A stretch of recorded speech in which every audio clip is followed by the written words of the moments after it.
Welcome to the Times Are Changing podcast. My name is Chase. I am joined here with Zach. We are the COO and CEO of Golden Aspect. This is a podcast about cutting-edge strategies in digital and social media marketing.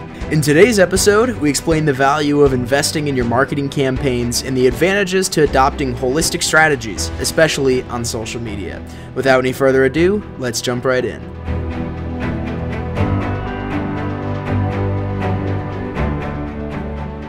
So, especially right now, especially with small businesses, everyone's looking to cut costs because everyone's focused on profit and everyone's trying to obviously ensure that their business can sustain as long as possible. And often what happens with this strategy, especially with small businesses, is that a lot of marketing budgets get cut. And in this podcast, we really want to explain how, under most circumstances, that can be a really bad idea.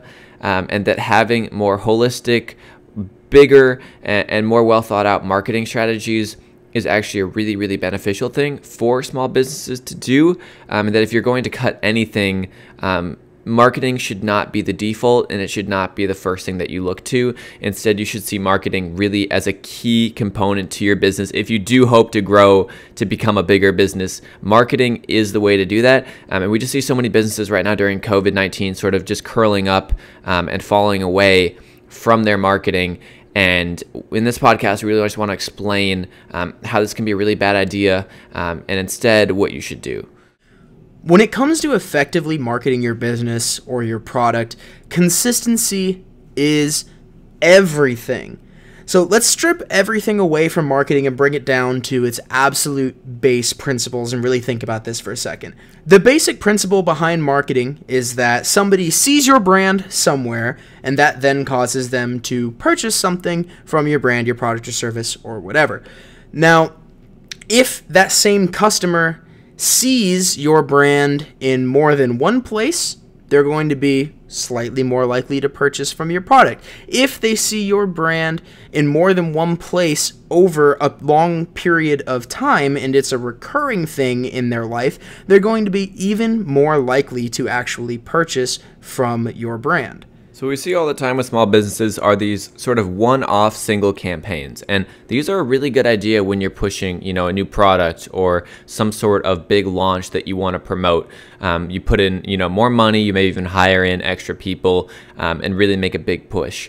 And this is a good strategy for a specific event. However, too often what we see is that that's the only marketing that's done. And the problem with this is that you aren't fulfilling that basic principle of reinforcing your brand and ensuring that people that are interested in your product are seeing your brand over and over again. And so that's why it's so important to remain active with your marketing, even if you aren't doing some sort of big launch, because what you're doing is something far more important, which is getting into the psychology of your potential customers and getting them to remember your brand so that next time you do another one of those big launches and you promote it and everything, you already have the credibility established and you're going to see far more success with that actual launch. Overall, people tend to flock towards things that are familiar to them, whether it's their favorite place to get lunch or their favorite brand to get for toothpaste or anything else. People will go towards the things that they are familiar with, the things they understand, and the things they've seen before. This is the basic guiding principle behind brand awareness and getting your brand out there. It's really important that you have a consistent marketing schedule over time so that these people are able to see your brand over and over and over again.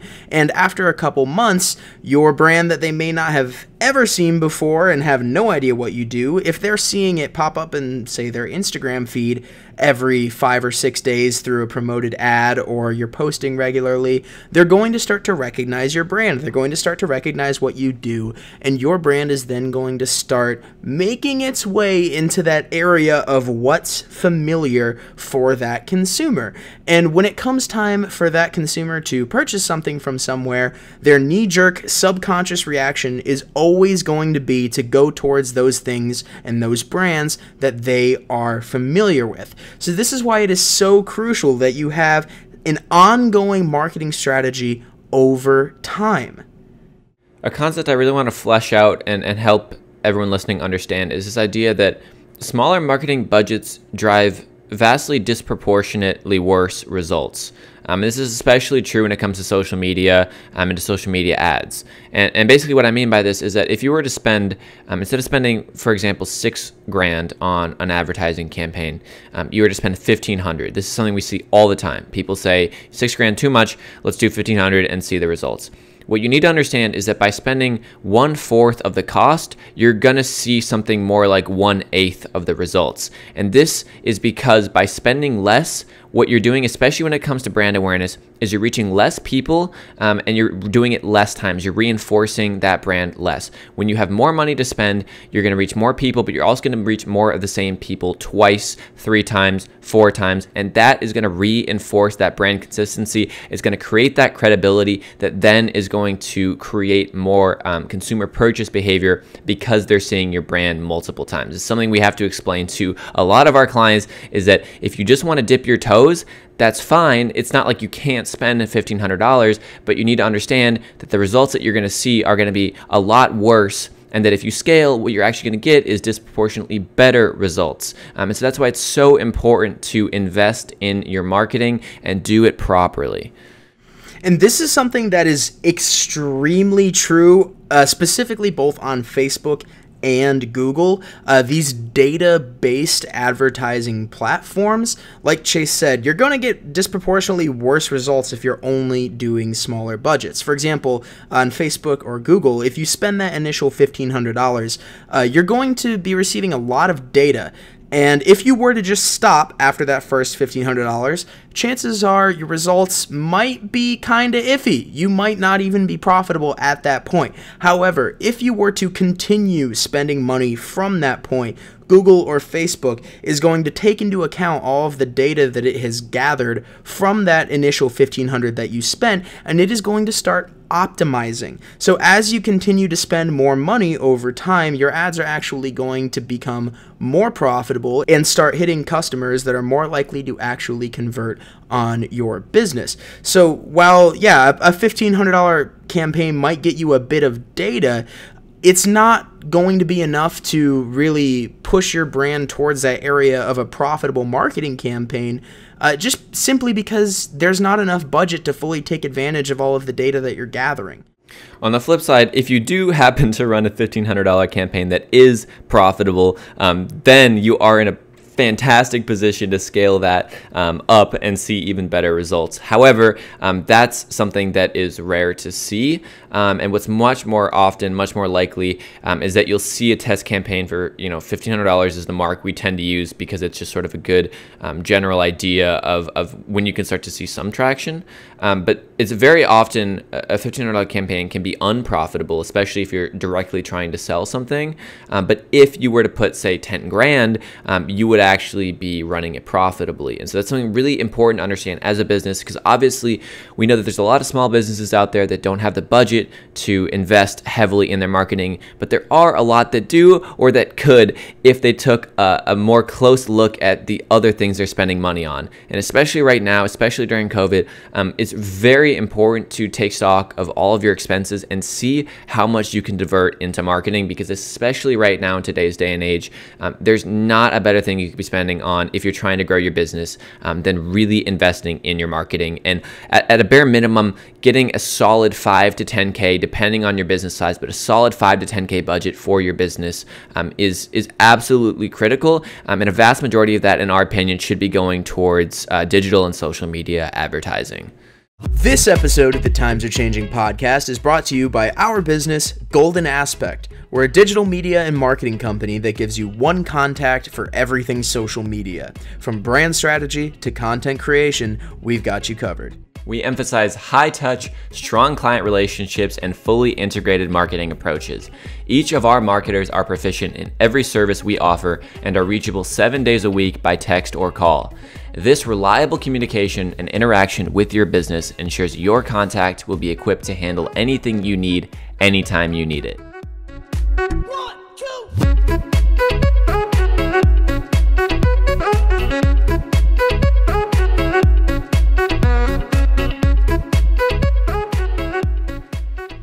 Like we said, doing one-off campaigns here and there is not an effective way to build a brand identity or an effective way to build your business in the long run whatsoever. So it's really important that you have a consistent monthly budget that you can dedicate towards your marketing campaigns. Now, this number is going to be different for every business, but you should think about being able to handle the cost and eat the cost basically without any return for around 3 to 6 months. Now, that's not to say that you're not going to actually achieve any return on that investment, but in terms of deciding what your marketing budget should be, that's sort of a good baseline in terms of deciding what your numbers should be. Think about being able to eat the cost for around that 3 to 6 month range.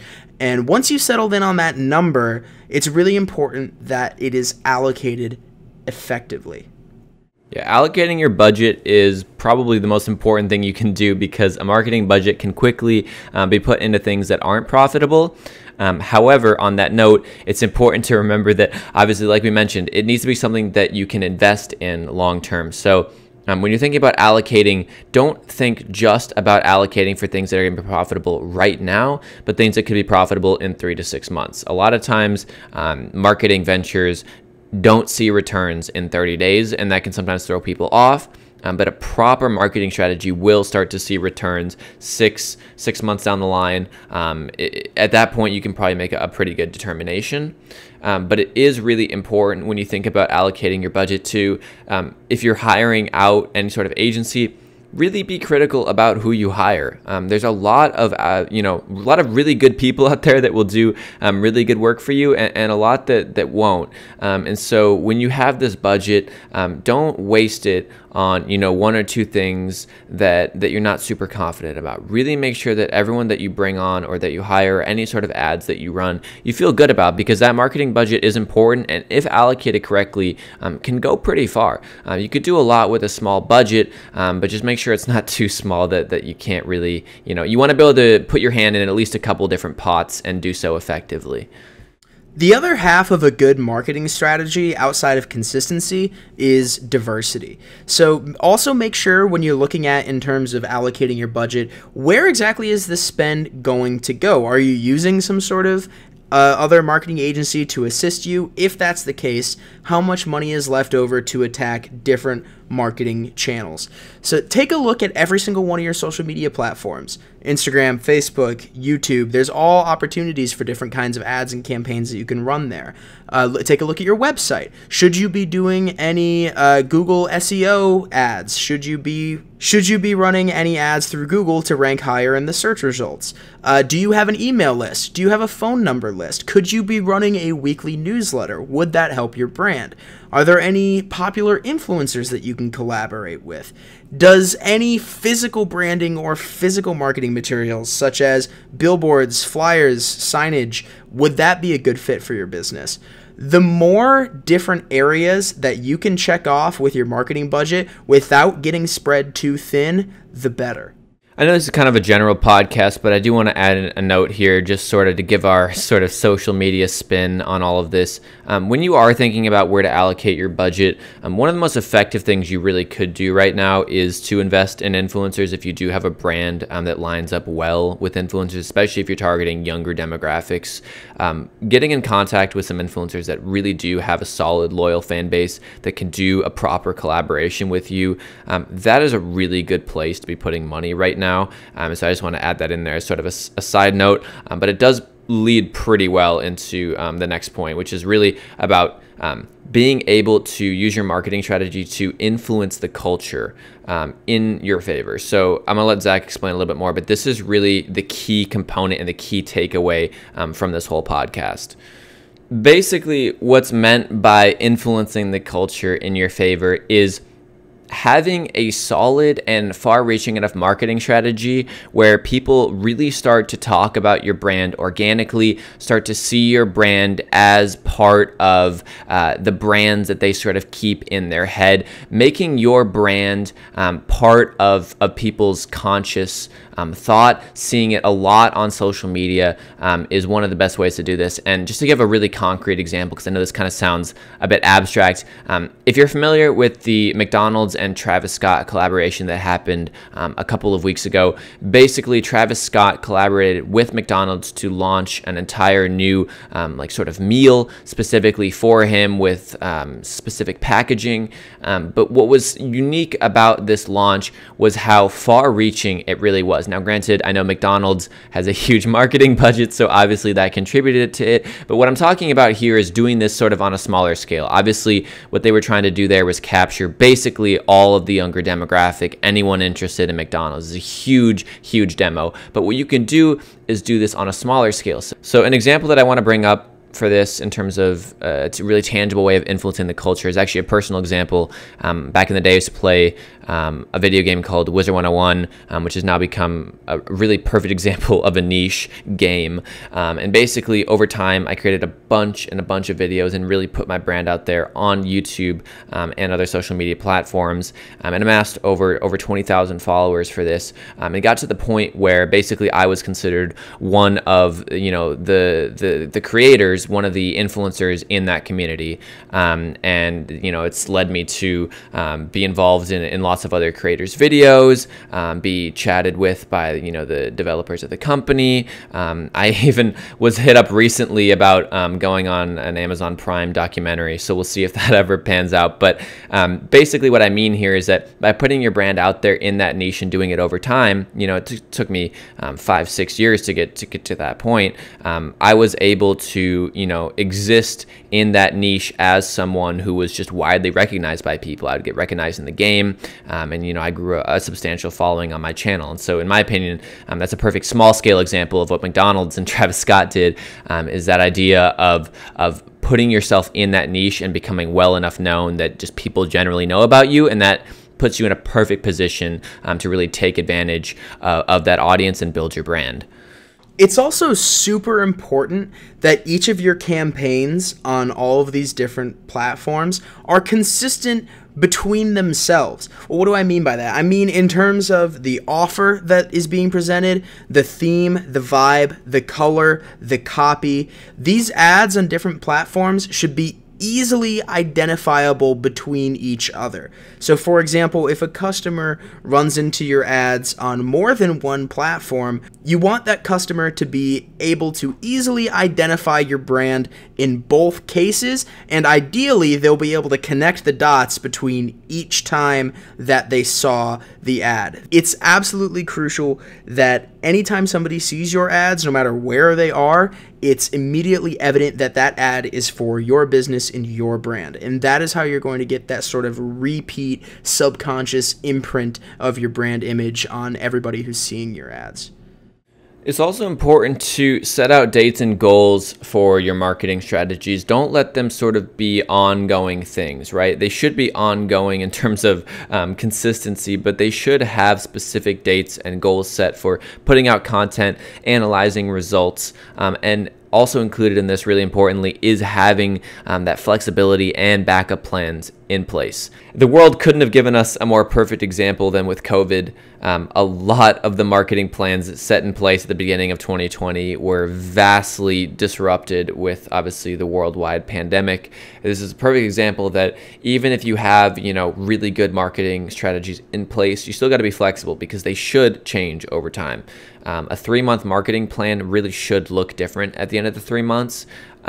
But it overall should follow that same goal. And so it's really important that the backup plans still meet whatever goal it is that you're striving towards. And in this way, you're going to make sure that you're holding people on your own team and potentially any agencies you're working with, holding them accountable to these deadlines so that you can ensure that you're seeing results. If you really are on a limited budget, at the end of the day, putting out more content is basically always better than putting out less, as long as it's up to par with your brand image and the quality of your brand and content that you've been putting up in the past. You really just want to put yourself out there and your brand out there as much as possible. And if you don't have an agency behind you to do that, do it yourself the best you can, but just make sure that you're, doing it in a way where you're not compromising your brand. So if you only have an iPhone, try to find a freelance photographer or videographer who can at least ensure that your content is up to standard. But at that point, don't overthink it too much if you're still starting out. Just really try to put out, and like I said, reinforce that brand awareness as much as you can. And honestly, continue to work towards that point where you can have a dedicated marketing budget and really push to do it the right way. I've told many people that have come up to us and been like, hey, I have $1,000. I want to try a Facebook campaign or something like that. And it's like, look, a single $1,000 campaign really isn't going to get you where you need to be going. If that's truly all you can afford at this current moment, I'd say take a moment, continue on the other aspects of your business, work on getting your revenue to a point where you can have a consistent investment into a legitimate marketing strategy. The other thing to remember too is that a well-crafted marketing strategy should pay for itself. Over time, you are going to see returns, and a $5,000 marketing budget over time will turn into 10. And so that's why you should invest in your marketing, because if you're doing it properly, you will see the ROI, and it'll sort of feed into itself. But Zach's right. If you only have $1,000, in our opinion, a minimum $5,000 budget is really what you should have these days for a solid marketing plan. You're welcome to try with less, but like I said, you're going to be getting those disproportionately smaller results. And if you're able to make money without doing any sort of marketing for the time being, it's much better to save that for when you can do a bigger push, because you're going to see better results and you're going to be able to influence the culture in a bigger way. And that's about where we're going to wrap things up. Make sure you follow us wherever you listen to podcasts. We upload weekly episodes every Tuesday. If you are interested in reading our newsletter, please visit our website at goldenaspect.com/timesarechangeing. Once again, that is goldenaspect.com/timesarechangeing. Thank you all so much for listening to this edition of the Times Are Changing podcast, and we'll see you all next week. If you enjoyed listening to this week's podcast, please check us out on social media, Instagram at Golden Aspect Media. If you want to learn more about what our company can do for your business, please check out our website at goldenaspect.com. We offer everything from brand strategy to digital ad campaigns to boots on the ground content production. If you made it this far and you're looking for some help, just send us a message or give us a call. We're ready to help.